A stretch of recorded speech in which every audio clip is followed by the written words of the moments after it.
expression is what we are here to defend today. The cinema Mersal starring Vijay obviously is very popular. It's already running in Trivandrum. There's a very strong Vijay fans association here, and so people are exercised about the insult to Vijay. But we have also a larger set of principles at stake. Number one, GST is a good idea that has been badly implemented. The public are absolutely up in arms against this. Businesses are complaining, consumers are complaining. Everyone has the right to say what is wrong with this botched experiment in taxation. As a result, if a cinema character says, I have no money in my wallet because the government has taken 28% GST, that is the right thing, it's a good laugh, and at the same time, it points rightly a finger at the government.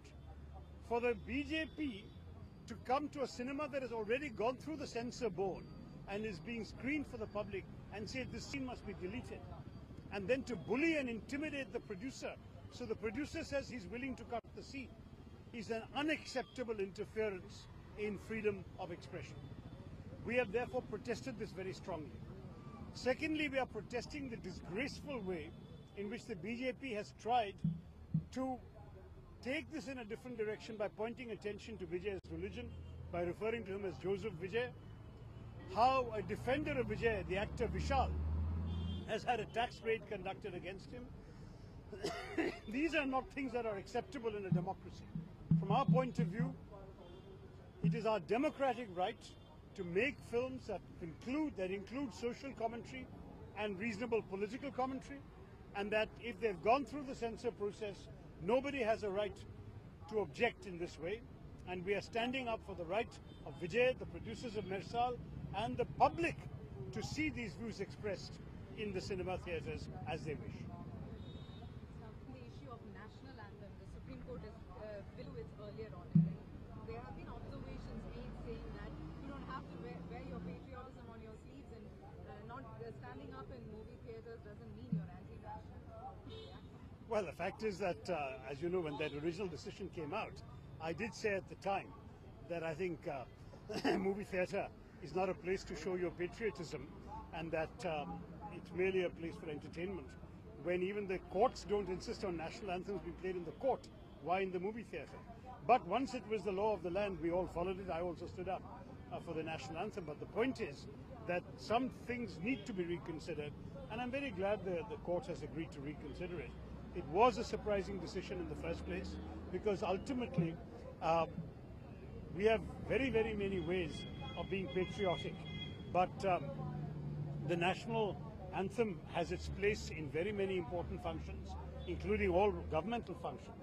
Why it should be done when people are going to have a good time in the movie theatre, perhaps wearing T-shirts and flip-flops, this is not exactly the way of showing respect to a major national symbol like the national anthem.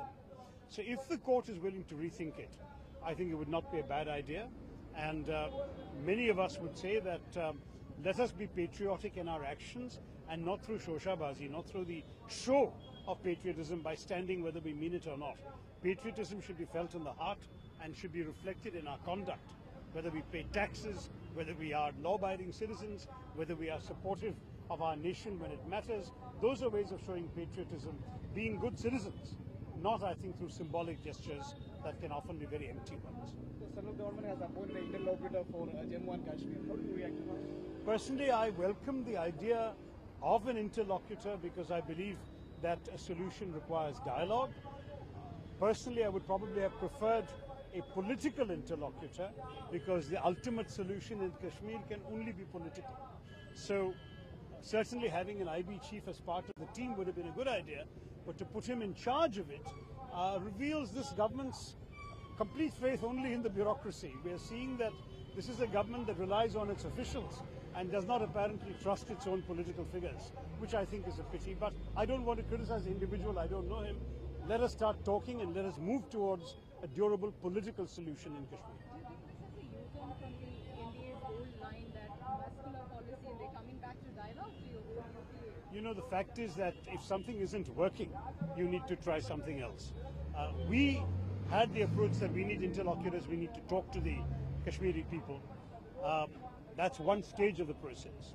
What you do with what you learn from the talking is the second stage of the process. Coming up with a formula that is acceptable to everybody and that can then be accepted by everybody is the third stage of the process. So this is very early days yet. But clearly not talking was not much of a policy and nothing was being achieved. So let us hope that through talking some improvements will occur. Election Commission has not declared the election day.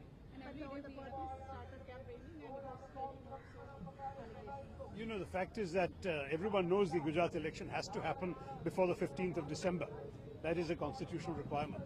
So the Election Commission not declaring the date was unfortunate, and we have said so. We believe that the Election Commission should have declared the date at the same time that the Himachal date was declared, because both elections are roughly at the same time, Himachal maybe at most a couple of weeks earlier. But having said that, everyone knows there is going to be an election, so naturally we are out there. Rahul Gandhi ji has been 3 times already. He's going again at the beginning of November. The message is very clear. We believe that in Gujarat, the time has come for a change. That people are sick of the misgovernance of the BJP since 2001 in Gujarat. We are also seeing a situation in which undoubtedly various segments of Gujarati opinion are truly alienated from the government. OBC community is hostile, the Dalit community is furious, and if you look at the Patels, they have led a very major agitation last year, and their leadership is completely alienated as well.